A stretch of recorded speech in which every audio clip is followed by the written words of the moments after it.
What we are witnessing right now in the silver market is not noise, not speculation, and definitely not coincidence. The explosion in the Shanghai silver premium is a signal, and it's one the market can no longer ignore. For years, price discovery for silver has been dominated by Western paper markets, where contracts are traded back and forth at volumes that dwarf the amount of actual metal that exists. But Shanghai plays a very different game. In Shanghai, silver is not an abstract number on a screen. It is physical. It is delivered, it is used, and it is demanded in real time. So when the premium there starts to blow out, it's not an opinion, it's a warning.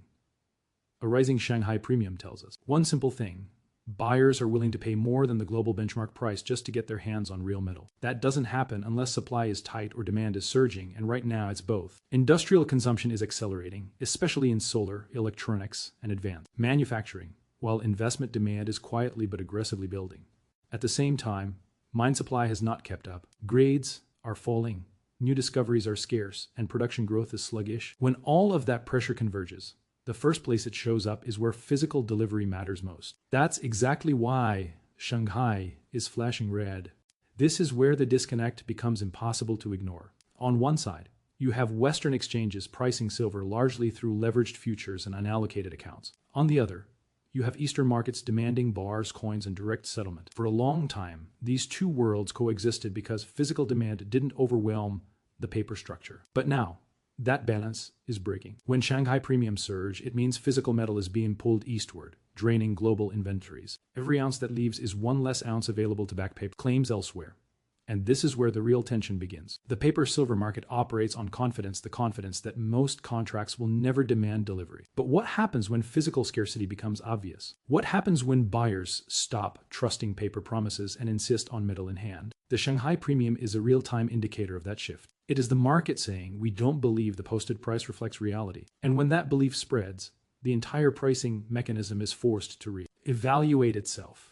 This isn't just about one exchange or one country, it's about how silver is valued globally. Shanghai doesn't follow, it leads when physical demand is dominant. Historically, every major breakout in precious metals has been preceded by a divergence between physical and paper pricing. We are seeing that divergence again, but this time it's sharper, faster, and more aggressive. The premium isn't creeping higher, it's exploding. That speed matters because it suggests urgency. It suggests buyers are competing, not waiting. It suggests fear of missing supply, not chasing momentum. The Western market can suppress price through paper for only so long. Suppression works when supply is abundant and demand is complacent.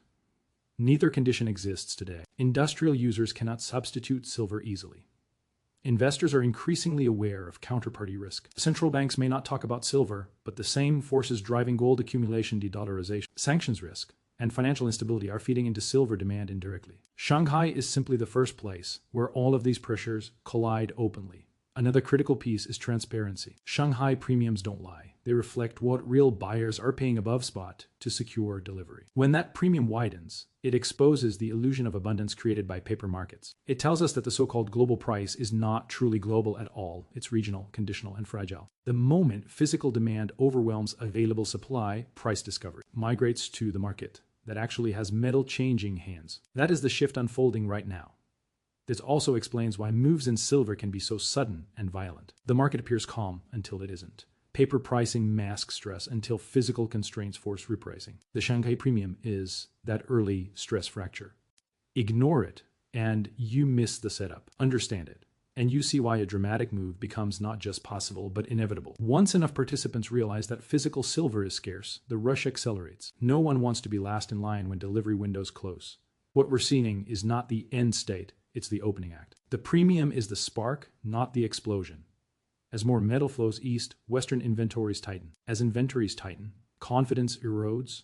As confidence erodes, paper claims are questioned. And when that questioning turns into action, price doesn't adjust gradually, it gaps. That's how shortages express themselves in markets that have been artificially restrained for years. So when people ask why this matters, the answer is simple. The Shanghai premium is the truth leaking out. It's the physical market speaking louder than paper ever can. It's telling us that silver is not as plentiful as the price suggests, and that control overpricing is slipping away from those who relied on leverage and opacity. This is how a suppressed market breaks quietly at first, then all at once. Now, let's talk about the fault line that makes everything we're seeing not just dramatic, but dangerous for the system that has controlled silver pricing. For decades, the widening gap between paper silver and physical reality. This is where the story stops being theoretical and starts becoming unavoidable, because on paper, silver looks plentiful. Contracts trade by the milli.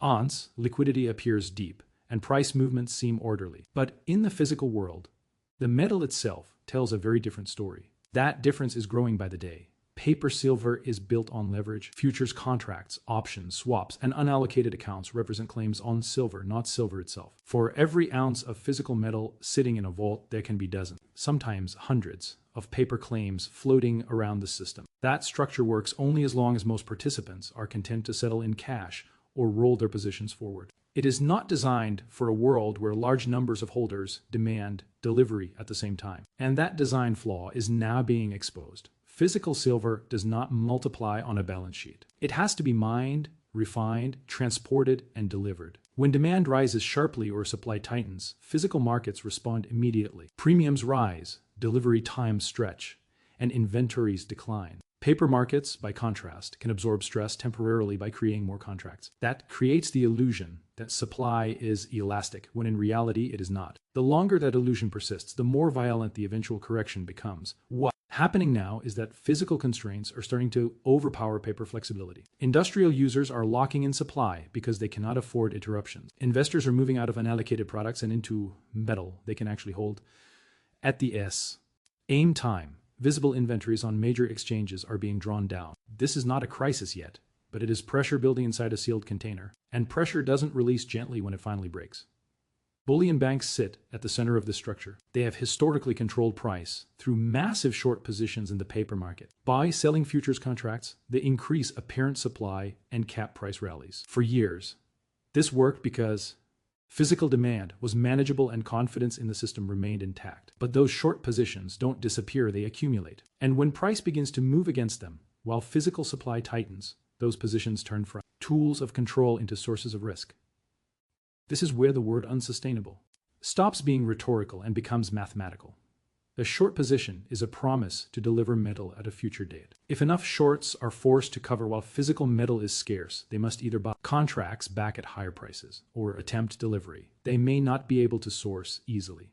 Both outcomes push price higher. The very mechanism used to suppress price becomes the engine that drives it upward. The real danger for the paper market is not a single delivery failure, but a loss of trust. Once participants believe that paper silver may not reliably convert into physical metal, behavior changes instantly. Traders who once rolled contracts start standing for delivery. Investors who once accepted cash settlement start demanding bars. Industrial users bypass exchanges altogether and secure supply directly. Every one of these actions drains liquidity from the paper system and transfers power to the physical market.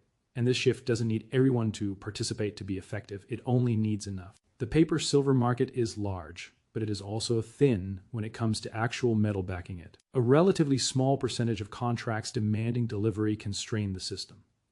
That's why these transitions happen suddenly. Everything appears stable until the moment it isn't. Then price gaps higher, volatility explodes, and explanations come after the fact. What makes this moment different is that physical stress is appearing simultaneously across multiple indicators. Rising premiums, declining inventories, strong industrial demand, and persistent short interest are converging. In past cycles, one or two of these factors might appear in isolation. Now they are reinforcing each other. That feedback loop is what turns tension into rupture. Paper markets hate exposure because exposure reveals leverage. Physical demand exposes leverage instantly. You cannot print silver the way you can print contracts. When that reality becomes unavoidable, the market is forced to reconcile fantasy with physics. And physics always wins. That reconciliation process is what people experience as a short squeeze, but in silver, it's more than a trade. It's a structural reset.